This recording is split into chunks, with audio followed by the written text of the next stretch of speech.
Hello, everybody. So, here we are. I'm going to continue with the Greg Goode. People might be getting sick of it. This one also doesn't have any experiments. Right, it's about intensity. So we're really tying things up now about the external world.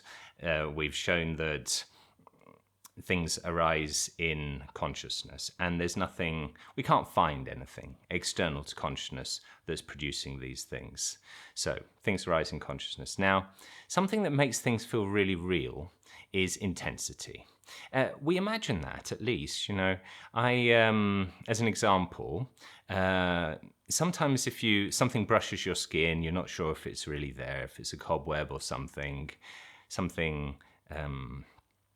But if it's stronger, you're more sure. If you hear something off in the distance, or you smell a distant smell, you may not think it's possibly real. Now, it is real. You see, we mustn't get lost in this this whole thing of things not being real, because this analysis, how would we know if something's real?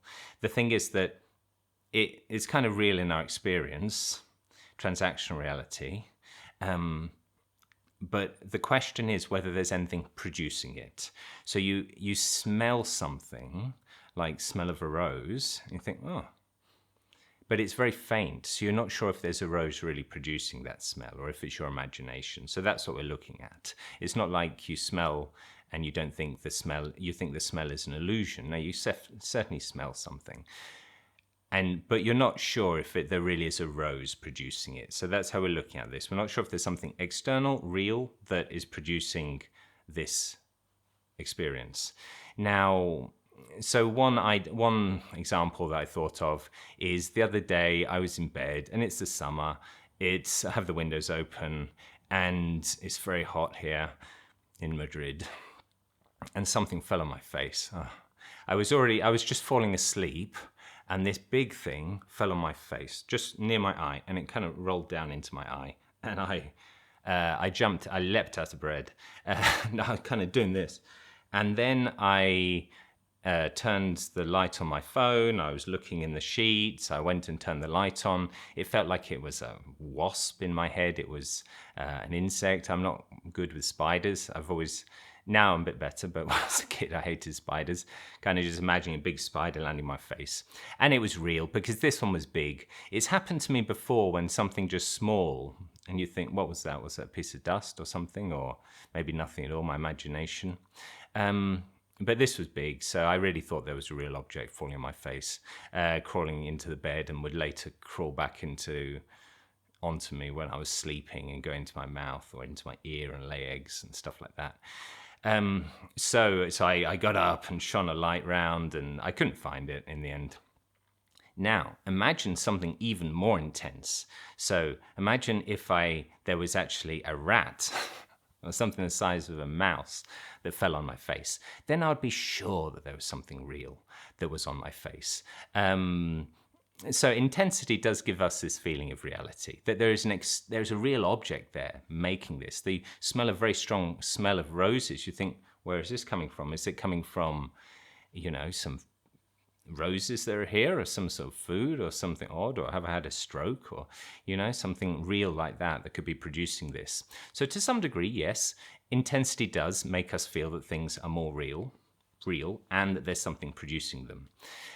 Now, in some ways it doesn't, though, and I'm going away from the idea from Greg Goode's book now, because sometimes for me, the most real thing, to be honest, I grew up in North London, and the most real thing for me is a drizzly, grey, gloomy day, and that feels really real. That's real life. Now, and when I see something like a beautiful sky, or the moon when it's really low on the horizon, and it's really yellow and massive, it's very intense and actually feels surreal to me. So I don't really think that intensity is necessarily connected to a feeling of reality. And in fact, it's when things are really intense, they do seem somehow more surreal. I think. I don't know if anyone agrees with me. Yeah, put a comment if you think what your opinion about this is. Because for me, I understand basically intensity does create a stronger reality effect, does give a stronger feeling that something's real, that there is an external object producing this. But I do also feel that when things feel really, really real, then they get hyperreal or surreal.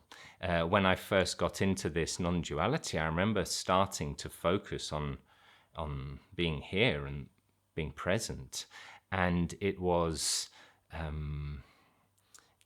very real. It was suddenly I was in the real world at last. When before I'd been moving a model of James around in the past and the future. James has to do this, and James hasn't done this, and it was all just conceptual. And then going into non-duality and discovering of being aware and of our presence, and then exploring being, it seemed just so much more real than my life had been before. So, and more intense, I should say. The present moment seemed more intense. So I think it's a mix. So I'm not sure if intensity really does give this reality effect, but certainly there is some degree, because if you smell a strong smell, then you're sure something's odd going on. You know, I don't know if you've ever smelled a rotting animal that's crawled into space and died. An animal which has crawled into space and died and then rotted. It's not that the rotting animal crawls into the space and then dies. Like a zombie mouse or a zombie squirrel. We had a squirrel once that went into the loft and died. Yeah, and it was like this smell became stronger and stronger, and you start thinking, no, there really is something. It's not my imagination. So that is certainly the case as well. But it doesn't mean that this sensation of intensity doesn't mean that there is actually something out there. It's just a sensation. It arises in awareness, like all the other thoughts and concepts.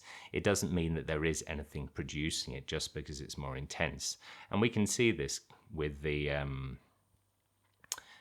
things that when they seem really, really intense, it stops being real anymore and goes into the hyperreal. Anyway, so that's another one off the list. We've only got one more to go, and that is movements, yeah, which gives a strong feeling. But I'll give you a clue just in case you don't want to watch the next video. TVs move. Things move on TV. You don't think there's anything producing them. A cartoon, for example. You don't really think there's a mouse behind in the TV screen doing everything. Movement doesn't mean that there is really something presenting it. But we'll go into that. And there's a lot of different things that we can look at in movement. We're going to look at different aspects of movement through the different senses. When smells get stronger, it feels like they're coming towards us, and other things like that.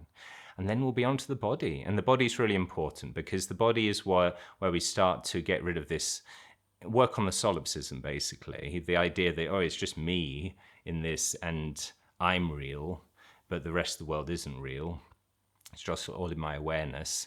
No, but then we work with the body and we start to see how the body itself is also just like an object in awareness, just an arising in awareness. Then we look at the mind and we see the same, and then we take away the person who you are, and you're left as existence itself, as consciousness itself.